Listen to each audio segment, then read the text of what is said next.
Hola y bienvenidos a un nuevo episodio de Jugando con Ketty. Hoy les voy a explicar cómo se juega Concordia. Puedes adquirir este y otros juegos en masqueoka.com. Hola y bienvenidos nuevamente a mi canal. Hoy les voy a explicar cómo se juega Concordia, que es un juego que está ambientado en la antigua Roma, en la cual, tal cual nos sugiere este dibujito de acá, nosotros vamos a representar a comerciantes, que lo que haremos será ir explorando el mapa que ustedes ven aquí. Como pueden ver, este mapa cuenta con muchas rutas de comercio y todos vamos a partir ahí en Roma. Entonces, a medida que avance la partida, nosotros vamos a ir moviendo nuestros colonos, tanto los terrestres como los marítimos, e ir alcanzando las distintas ciudades que hay en el mapa. En estas ciudades, nosotros podríamos establecer una casa de comercio que nos va a permitir obtener los diversos recursos que se pueden comerciar ahí. Con estos recursos, nosotros podremos ir adquiriendo diversas cartas, que bueno, todavía no las abro porque no he preparado la preparación, pero básicamente en este juego lo que nosotros tenemos es un set de cartas con distintas funciones que nos van a permitir llevar a cabo ya sea construir nuevas casas, mover colonos, comerciar, vender recursos, comprar nuevas cartas, etcétera. Y allá en la oferta habrá nuevas cartas que nosotros podremos adquirir para poder realizar ya sea estas acciones más veces antes de volver a subirnos todas las cartas a la mano, o bien poder realizar un par de acciones diferentes. La preparación de este juego consiste en lo siguiente. Evidentemente, lo primero que debemos hacer es colocar el tablero de juego al centro de la mesa. Cabe destacar que este es un tablero reversible que por el otro lado tiene simplemente a Italia. Entonces, si estamos jugando por este lado, lo que debemos hacer es colocar en cada una de las casillas del tablero donde haya una ciudad, una de estas losetitas al azar. Cada una de estas losetas tiene una letra por detrás. Por ejemplo, esta es una loseta de letra B, esta también y esta también. La idea es ir colocándolas al azar boca arriba en las distintas casillas donde su letra coincida. Las A con las A, las B con las B, C, D y creo que es la última, ahí de la A a la D. En el caso de que estemos utilizando el mapa por el lado de Italia, como en este caso no hay ciudades que tengan la letra D, simplemente removemos todas estas losetas del juego. Entonces, una vez que hemos colocado las ciudades al azar, lo que debemos hacer es determinar cuál es el recurso de mayor valor que se puede producir en cada provincia. El valor de los recursos está indicado en la parte superior del mercado de cada jugador. Como pueden ver, el recurso más caro es la tela, luego viene el vino, las herramientas, la comida y los ladrillos. Entonces, lo que nosotros haremos será mirar en cada provincia qué recurso de los que ha quedado al azar es el más caro. Por ejemplo, ahí en Britania tenemos dos recursos porque hay solo dos ciudades, tenemos la tela y la comida. En ese caso, el recurso más caro sería la tela. Entonces, lo que haremos será tomar una losetita de estas que ven ustedes aquí, que corresponda a la tela, y la vamos a colocar ahí arriba en la posición de Britania. Luego vamos a Galia, que sería esa provincia de allá, y como pueden ver tiene vino, comida y comida. En este caso el vino sería el recurso más caro y por lo tanto hoy colocamos una losetita de vino y hacemos lo mismo con cada una de las provincias que hay sobre el tablero. Como es evidente, van a sobrar un montón de losetas y estas están simplemente para poder colocarlas en la preparación, por lo cual cualquier loseta sobrante es devuelta a la caja. Así, una vez que hemos verificado para cada provincia, los marcadores de bono que me han quedado con la preparación que me tocó son los que ustedes pueden ver aquí. Lo siguiente que debemos hacer es separar todas las cartas neutrales según su reverso y barajarlas de manera independiente. Como pueden ver, hay cartas que están señaladas con un 1 romano, un 2 romano, un 3 romano, un 4 romano y un 5 romano. Luego, debemos remover del juego cualquier carta que en su reverso tenga un número mayor a la cantidad de jugadores. Así, por ejemplo, si solo estuviésemos jugando una partida de 3 jugadores, debiésemos remover todas las cartas que tengan un 4 romano y un 5 romano en su reverso. Luego vamos a colocar todas las cartas de 1 sobre las 2 sobre las 3, de esta manera. Y luego lo que haremos será llenar la oferta de cartas, siempre llenándola de izquierda a derecha. Es decir, la primera carta la coloco ahí, la segunda ahí, la tercera ahí, cuarta, quinta, sexta y séptima, y el mazo lo coloco a un costado. Esa carta que ustedes ven ahí es la carta de final del juego. Se la va a llevar el jugador que gatille el final de la partida y le va a otorgar 7 puntos de victoria. Esa carta es dejada a un costado. Como en muchos juegos, debemos formar la reserva de recursos y la reserva de monedas, que en este juego son en teoría ilimitadas. Cada jugador va a recibir un almacén con 2 colonos terrestres, 2 colonos navales, 2 comidas, un ladrillo, un vino, una herramienta y una tela. El tercer colono terrestre y el tercer colono naval deben ser colocados en Roma. Además, cada jugador va a recibir 15 casas, un set de cartas de personaje de su color, una carta de resumen y un marcador de puntos de victoria que colocará en la casilla 0 del tablero. El dinero inicial de los jugadores va a depender de si se trata del primer, segundo, tercer, cuarto o quinto jugador. Así, el primer jugador recibirá 5 monedas, el segundo 6, el tercero 7, el cuarto 8 y el quinto 9 monedas. Existe una variante para la preparación en la cual los jugadores comienzan sin recursos. En su lugar van a comenzar con más dinero. Así, el jugador inicial va a recibir 25 monedas, el siguiente 26, 27, 28 y 29 respectivamente. Antes de comenzar la partida, podrán comprar los recursos que quieran al valor de mercado. Finalmente, el último jugador en orden de turno va a recibir la carta de Prefectus Magnus y una vez hecho todo esto, estaremos listos para comenzar la partida. Cada partida de Concordia va a durar varios turnos hasta que ocurra una de estas dos cosas. El primer gatillante del fin del juego es que un jugador haya logrado construir sus 15 casas sobre el tablero. La segunda manera en que puede finalizar la partida es que la última carta que haya disponible tanto en el mazo como en la oferta haya sido comprada. El jugador que logre esto va a recibir la carta de bono de 7 puntos de victoria y los demás jugadores tendrán un último turno. Y el turno del jugador es bastante sencillo, simplemente deberá escoger cualquiera de las cartas que aún tenga en su mano, llevar a cabo su efecto y colocarla en la pila de descartes. En un turno posterior escogerá de las cartas que aún tenga en su mano y la colocará en la pila de descartes. Veamos entonces en qué consisten cada uno de los efectos que tienen los personajes que los jugadores tienen en su mano. Comencemos hablando del tribuno, que es una carta fundamental en este tipo de juegos. La carta del tribuno es la que te hará recuperar todas las cartas que tengas en tu pila de descartes.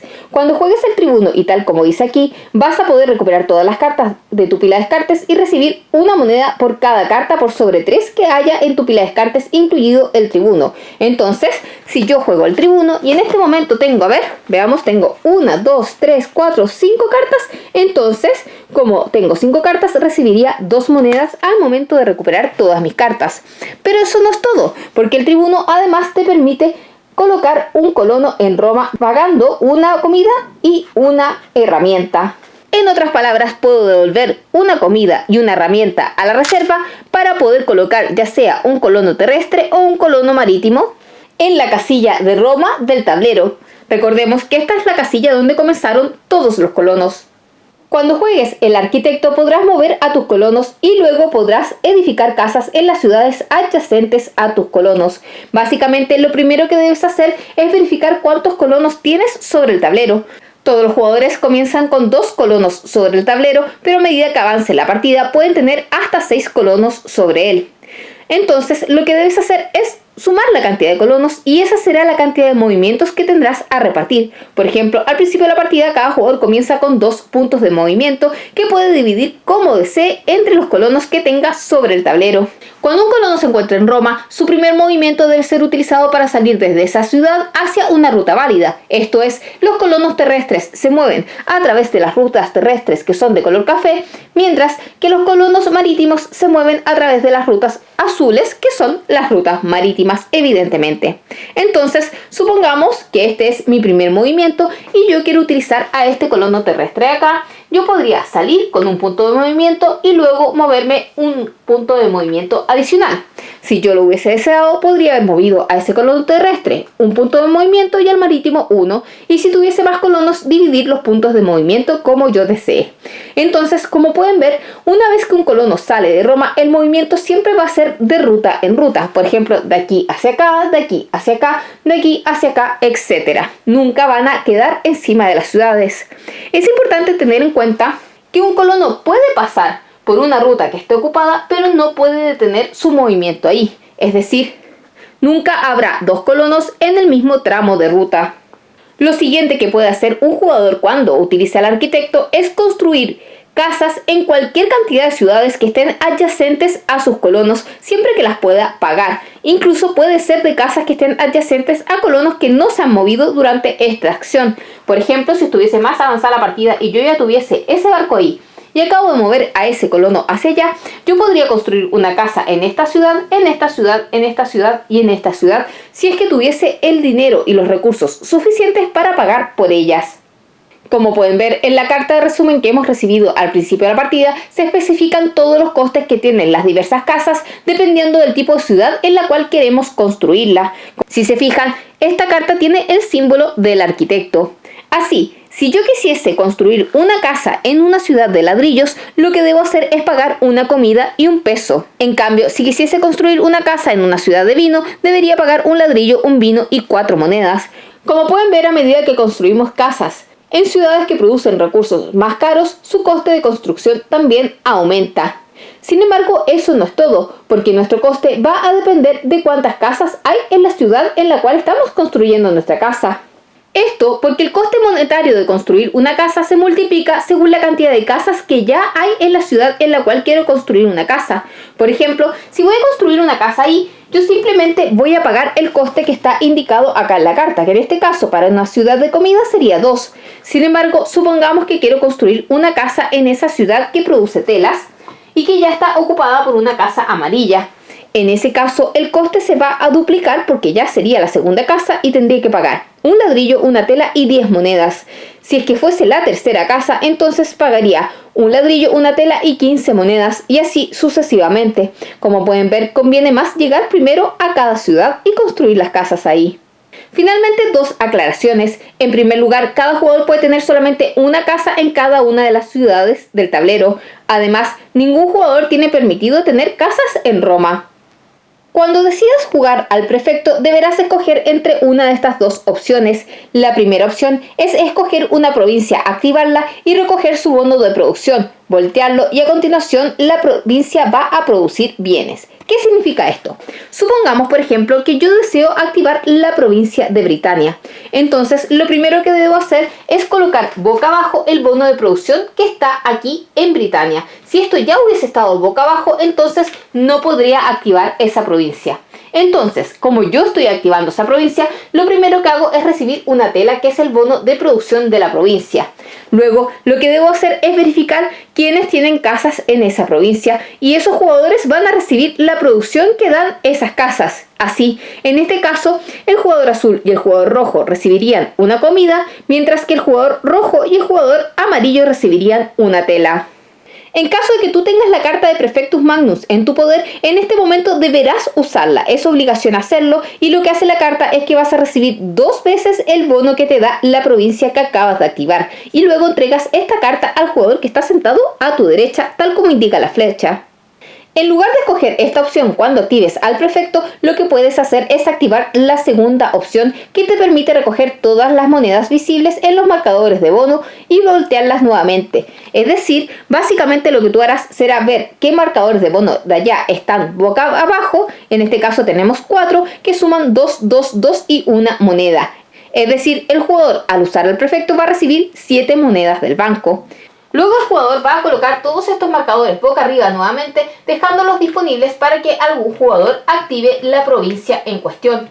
Cabe destacar que los marcadores de bienes en general tienen 2 monedas, salvo los marcadores de tela que por su reverso tienen 1 moneda.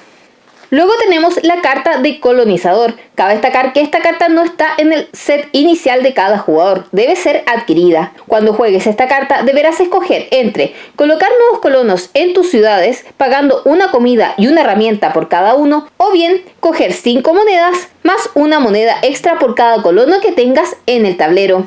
La carta de mercader te va a permitir coger 3 monedas del banco y luego comerciar hasta 2 bienes, o bien coger 5 monedas del banco y luego comerciar hasta 2 bienes. Esta es la carta básica que tiene cada jugador y esta es la carta que puede ser adquirida.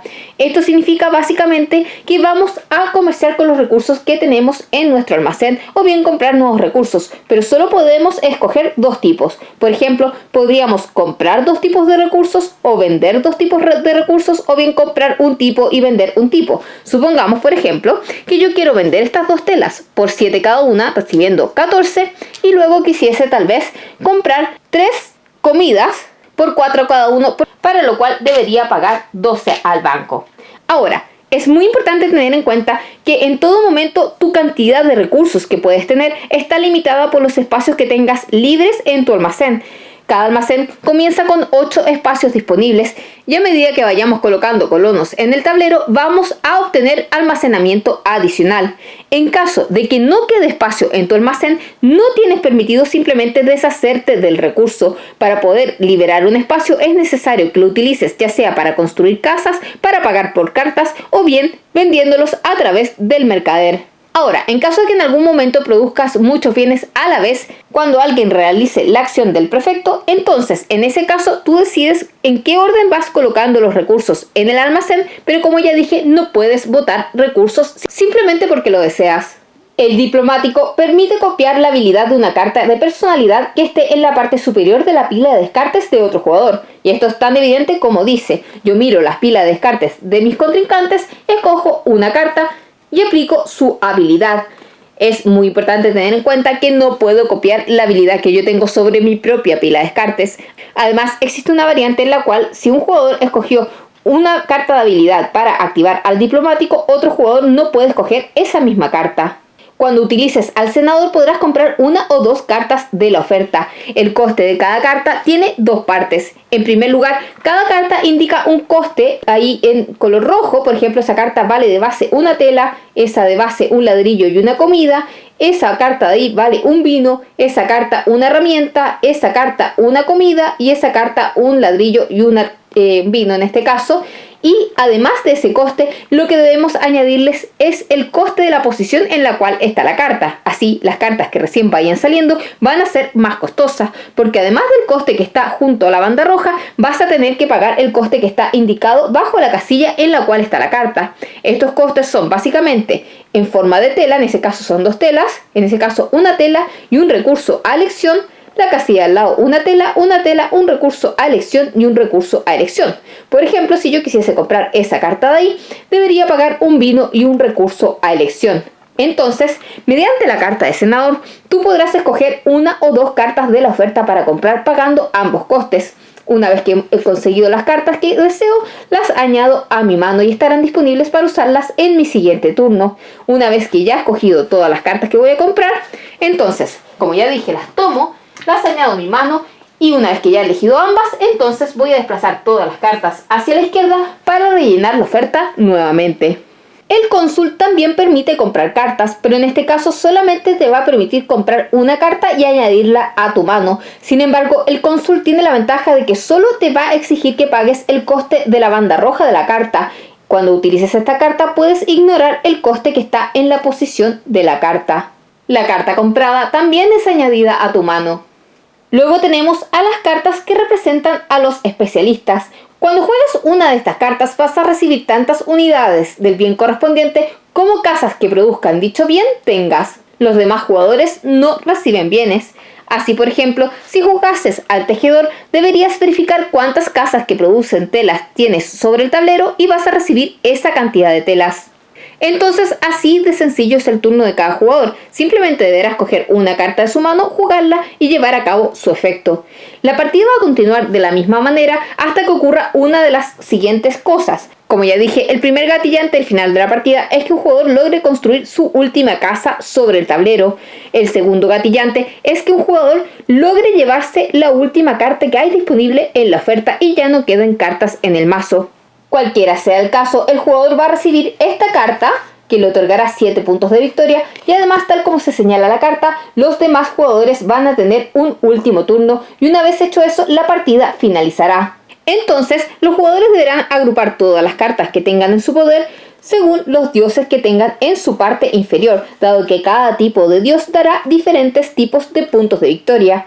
Entonces, una vez que hemos separado todas las cartas, procedemos a esta puntuación, comenzando por la carta de Vesta. Para verificar la puntuación de Vesta, lo primero que debemos hacer es vender todos los bienes que aún estén en nuestro almacén a su precio de mercado. Así, en este caso, el jugador debería vender todos estos recursos a los precios que se indican sobre su tablero.